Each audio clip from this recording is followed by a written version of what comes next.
मुंबई उच्च न्यायालयानं plaster of Paris म्हणजे पीओपी गणेश मूर्तींच्या विसर्जनाबाबत गेल्या वर्षी दिलेल्या निवाडेनुसार याही वर्षी विसर्जन करता येणार आहे।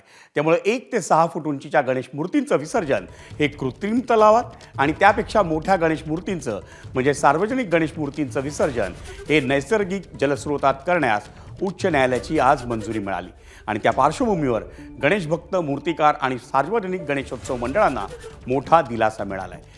पीओपी गणेश मूर्तींच्या विसर्जनाबाबत सुरू असलेल्या सुनावणीत मुंबई उच्च न्यायालयानं निकाल राखून ठेवला, पण याही वर्षी 1 ते 6 फुटांच्या गणेश मूर्तींचं विसर्जन हे कृत्रिम तलावात आणि त्यापेक्षा मोठ्या गणेश मूर्तींचं विसर्जन नैसर्गिक जलस्रोतात करण्यास उच्च न्यायालयानं मंजुरी दिली। त्यामुळे मुंबईतल्या सार्वजनिक गणपतींचं विसर्जन हे समुद्रात करता येणार आहे।